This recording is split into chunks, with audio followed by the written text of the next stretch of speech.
ലോകത്തിൽ വളരെ വിരളമായി ലക്ഷങ്ങളിൽ ഒരാൾക്ക് മാത്രം വരുന്ന ഒരു വളരെ വിരളമായ രോഗമാണ് തന്നെ ബാധിച്ചത്. ആ രോഗത്തിൻ്റെ പേര് പറയാൻ വേണ്ടിയാണ് ഡോക്ടറെ ഞാനിവിടെ നിർത്തിയിരിക്കുന്നത്. എന്തുവാണ്? ആൻകൈലോസിംഗ് സ്പോണ്ടിലൈറ്റിസ്. ആൻകൈലോസിംഗ് സ്പോണ്ടിലൈറ്റിസ് എന്നാണ് അത് അദ്ദേഹത്തിൻ്റെ റിപ്പോർട്ടിലുണ്ടായിരുന്നു. വേറെ ഈ ലോകത്ത് 0.1% മാത്രം കാണുന്ന ഒരു അസുഖമാണ്. വളരെ റെയറായിട്ട് കാണുന്നതാണ്. ഇതുവരെ ട്രീറ്റ്മെൻറ്റ് കണ്ടുപിടിച്ചിട്ടില്ല. ഈ ഡോക്ടർ എന്നോട് പറഞ്ഞ അദ്ദേഹം ഇതിനു വേണ്ടി തന്നെ സൈറ്റുകളൊക്കെ പരിശോധിച്ചു, ഈ രോഗത്തെക്കുറിച്ചൊരു പഠനം നടത്തി. എന്തുവാ മനസ്സിലായി ഈ രോഗത്തെക്കുറിച്ച്? ഇതിന് ട്രീറ്റ്മെൻറ്റ് ഇല്ല. വേറെ വന്നു കഴിഞ്ഞാൽ ജീവിതകാലം മുഴുവൻ ഇതിൻ്റെ വേദനയുമായിട്ട് ജീവിക്കാനേ കഴിയത്തുള്ളൂ. ഇദ്ദേഹത്തിന് വന്ന അവസ്ഥ ഞാൻ കേട്ടതുകൊണ്ട് ഞാൻ തന്നെ ചില കാര്യങ്ങളങ്ങ് പറയും. ഇദ്ദേഹം ചുമട്ടുതൊഴിലാളിയായിരിക്കെ പെട്ടെന്നൊരു ചെറിയ വേദനയായിട്ടാണ് തനിക്ക് തുടങ്ങിയത്. ചെറിയത് വേദനയായിട്ട് തുടങ്ങിയത്. എൻ്റെ ശരീരത്തിൽ ഈ കയ്യിലെ വേദന തുടങ്ങിയത്. പക്ഷേ അത് ഓരോ ദിവസം കഴിയുന്തോറും എൻ്റെ ശരീരം മൊത്തം ബാധിച്ച് എൻ്റെ എല്ലാ ജോയിൻറ്റുകളിലും വേദന കൂടി. അങ്ങനെ ചുരുക്കി പറഞ്ഞാൽ ഇദ്ദേഹം നിത്യമായും കട്ടിലേ കിടക്കാൻ തുടങ്ങി. ഭക്ഷണമൊന്നും കഴിക്കാൻ മേല, ഉറക്കമില്ല. ഒടുവിൽ വെറും 19 കിലോ തൂക്കമായെന്നാണ് അദ്ദേഹം എന്നോട് പറഞ്ഞത്. അതെ, 66 കിലോ വെയിറ്റ് ആയിരുന്നു എൻ്റെത്. പക്ഷേ ലാസ്റ്റ് 19 കിലോ വെയിറ്റ് ആയി. ഇപ്പം എത്ര കിലോ ഉണ്ട്? 65 കിലോ ഉണ്ട്. 65. അത് 19 കിലോ ആയിട്ട് കുറഞ്ഞു പോയി. സഹോദരി അവസ്ഥയെല്ലാം കണ്ടതല്ലേ? എന്തുവായിരുന്നു അന്നത്തെ ആ രോഗം ബാധിച്ച അവസ്ഥ? ശരീരം മൊത്തത്തിൽ വേദനയാണ്. വേദന എന്ന് വെച്ചാൽ ജോയിൻറ്റ് തോറും നീരും വേദനയും വന്നിട്ട് അനങ്ങാൻ പറ്റത്തില്ല. വേദന എന്ന് പറഞ്ഞാൽ നമുക്ക് സഹിക്കാൻ പറ്റില്ല, നമുക്ക് തന്നെ കണ്ടു നിൽക്കാൻ പറ്റത്തില്ല. അത്രയ്ക്ക് വേദനയാണ്. വേദന അത് പറഞ്ഞറിയിക്കാൻ പറ്റത്തില്ല. ആ വേദന സഹിച്ചത് എപ്പോഴും എണീക്കാനൊന്നും പറ്റത്തില്ല. ഒരു 2 ആണ്ട് സഹായം ഉണ്ടെങ്കിൽ വെളിയിലൊക്കെ കൊണ്ടുപോകാൻ പറ്റത്തുള്ളൂ. വാവിട്ട് നിലവിളിക്കുകയാണ് വേദന എടുത്ത്. തിരിയാനോ മറിയാനോ പിരിയാനോ ഒന്നിനും പറ്റത്തില്ല. തനിയെ എണീക്കത്തില്ല, ഇരിക്കത്തില്ല. എന്താ പറയുക, ഒരു മരിച്ച ഒരാളെ എങ്ങനെയാണ് കിടക്കുന്നത് അതുപോലെ കണ്ടാൽ അറിയാത്തൊരു രൂപം പോലെയായി. ഉണങ്ങി എല്ല് അസ്ഥി മാത്രമായി. എൻ്റെ അത്ര പോലും കനമില്ലാതെ ഉണങ്ങി അസ്ഥി എന്ന് പറഞ്ഞാൽ അസ്ഥി കൂടെ തന്നെയായിരുന്നു കിടന്നത്. ആർക്കും തിരിച്ചറിയാൻ പറ്റത്തില്ല, ഞങ്ങൾക്ക് മാത്രമേ തിരിച്ചറിയാൻ പറ്റത്തുള്ളൂ. അതെ, എൻ്റെ ബന്ധുക്കൾക്ക് പോലും എന്നെ തിരിച്ചറിയാൻ പറ്റാത്ത അവസ്ഥയായിരുന്നു. എൻ്റെ കൂടെ ജോലി ചെയ്ത തൊഴിലാളികൾ വന്നിട്ട് പോലും അവർക്ക് പോലും വിശ്വാസമായില്ല പ്രസന്നം തന്നെയാണോ എന്ന്. അവർക്ക് പോലും തിരിച്ചറിയാൻ പറ്റാത്ത അവസ്ഥ. ഡോക്ടർമാർ പ്രതീക്ഷയില്ലെന്നാണോ ഒടുവിൽ? അതെ, പ്രതീക്ഷിക്കണ്ട, എണീറ്റ് നടക്കത്തില്ല. ഇനി ഇങ്ങനെ ചികിത്സ എന്ന് പറഞ്ഞാൽ ചികിത്സ ഒന്നും കണ്ടുപിടിച്ചിട്ടില്ല. വേദനയ്ക്കുള്ള ഗുളിക മാത്രം. റെസ്റ്റ്, ജോലി ചെയ്യാനേ പറ്റത്തില്ല. ആ ജോലിയെക്കുറിച്ച് ചിന്തിക്കണമെന്നാണ് ഡോക്ടർമാർ പറഞ്ഞത്. ആ ജോലിയെക്കുറിച്ച് ചിന്തിക്കുക ചെയ്തത് ഒരു മനുഷ്യനായിട്ട് മാത്രം ജീവിക്കുക എന്നാണ് പറഞ്ഞത്. വേദനയ്ക്ക് ഈ ഭക്ഷണമൊന്നും കഴിക്കത്തില്ലായിരുന്നു. എന്താ ഇത്ര മെലിഞ്ഞു പോയത്? കഷ്ണം ഒന്നും വേണ്ട, എനിക്ക് വെള്ളം മാത്രമേ കുടിക്കത്തുള്ളൂ.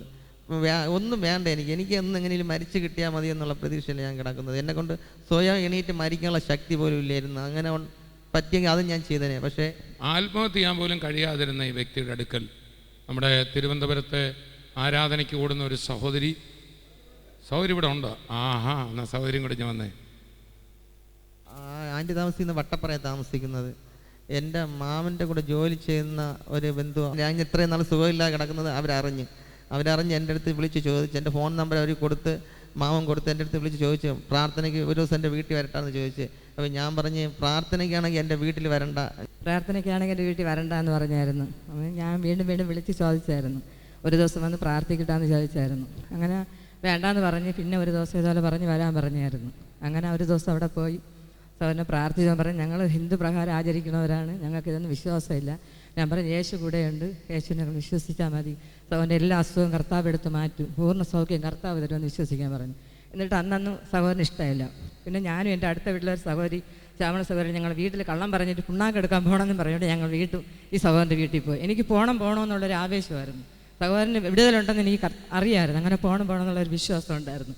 ആ വിശ്വാസത്തോടെ ഞാൻ തന്നെ വീണ്ടും പോയപ്പോൾ പറഞ്ഞു, ചേച്ചി എന്തായാലും വന്നതല്ലേ ഒന്ന് പ്രാർത്ഥിക്കാൻ പറഞ്ഞു. അങ്ങനെ പ്രാർത്ഥിച്ചിട്ട് അങ്ങനെ സഹോദരന് സൗഖ്യം കിട്ടി. അതല്ല ബ്രദറെ, ഒരു ഞായറാഴ്ച ഞാൻ ആരാധനയ്ക്ക് പോയിട്ട് വീട്ടിൽ വന്നപ്പോൾ ഈ സഹോദരൻ്റെ വീട്ടിൽ ചെല്ലാന്നാണ് പറഞ്ഞായിരുന്നു. എനിക്ക് പോകാൻ പറ്റില്ല, എനിക്ക് പോകാൻ പറ്റാത്ത അവസ്ഥ, അങ്ങനെ കിടക്കുകയായിരുന്നു. അപ്പോൾ എൻ്റെ അടുത്ത് ബ്രദറിനെക്കാളും പൊക്കമുള്ള ഒരാൾ വന്നിട്ട് പറഞ്ഞു, പോകാനല്ലേ പറഞ്ഞതെന്ന് കേട്ടുകൊണ്ട് എന്നെ 2 അടി ഈ കയ്യിലിങ്ങനെ അടിച്ച്, വെള്ള വസ്ത്രമൊക്കെ ധരിച്ച ഒരാൾ അടിച്ച്, ഞാൻ യേശുവേ എന്ന് പറഞ്ഞുകൊണ്ട് ഞാൻ എഴുന്നേറ്റ് അങ്ങ് ഓടി ആ ഉടുത്തിരുന്ന സാരിയോടെ തന്നെ ഞാൻ ബ്രദറിൻ്റെ വീട്ടിൽ പോയി. അന്ന് ഈ ബ്രദറിന് സൗഖ്യം കർത്താവ്. ആദ്യം പ്രാർത്ഥിച്ചന്ന് ഈ സഹോദരിയെ യേശു തള്ളി ഓടിച്ചു. അങ്ങനെ അന്ന് തന്നെ എന്തോ ഉണ്ടായേ? അന്ന് എനിക്ക് മനസ്സിൽ സന്തോഷവും സമാധാനവും ഉണ്ടായി.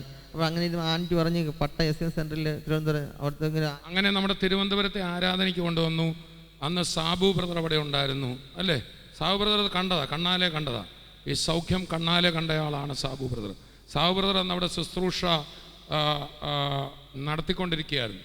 ഈ പ്രസന്ന ബ്രദറിനെ കൊണ്ടുവന്നത് ഓട്ടോയിൽ താങ്ങിയെടുത്ത്, ഡ്രൈവറും താങ്ങിയെടുത്ത് അങ്ങോട്ട് കൊണ്ടുവന്നു.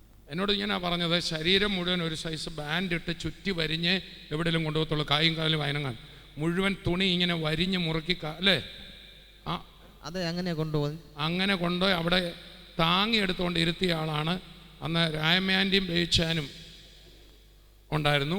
അന്ന് എന്തുവാ സംഭവിച്ചേ? 5 മിനിറ്റ് പോലും എനിക്ക് എണീറ്റിരിക്കാൻ പറ്റാത്ത അവസ്ഥയിൽ എന്നെ കൊണ്ടുപോകുന്നത്. അന്ന് രായമയാൻ്റി സാബർ എന്നെ പ്രാർത്ഥിച്ചിട്ട് കസേര ഇരിക്കാൻ പറഞ്ഞ് അന്നൊരു 2-3 മണിക്കൂർ നേരം ആരാധന തീരുന്നത് എനിക്ക് വേദന എന്തെന്ന് ഞാൻ അറിഞ്ഞിട്ടില്ല. വേദന ആരാധന തീർന്നപ്പോൾ എനിക്ക് എണീറ്റ് നടക്കാൻ പറ്റി. എന്നെ എടുത്തോണ്ടാണ് വരുന്നത്, പക്ഷെ ആരാധന തീർന്നപ്പോൾ എനിക്ക് എണീറ്റ് നിൽക്കാൻ പറ്റി. എടുത്തോണ്ട് വന്നയാൾ എഴുന്നേറ്റിരുന്നു, എഴുന്നേറ്റ് നടന്നു. ഉടനെ നമ്മുടെ സാബു ബ്രദർ എന്തോ ചെയ്തെന്നറിയാമോ?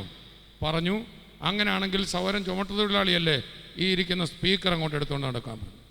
ഇതുപോലത്തെ ഒരു വലിയ സ്പീക്കർ അവിടെ ഉണ്ടായിരുന്നു. സാബു ബ്രദർ പറഞ്ഞല്ലേ? പറഞ്ഞപ്പോൾ ഇദ്ദേഹം ആ സ്പീക്കർ എടുത്തോണ്ട് ഹോളിന് വെളിയിൽ കൊണ്ട് വെച്ചു.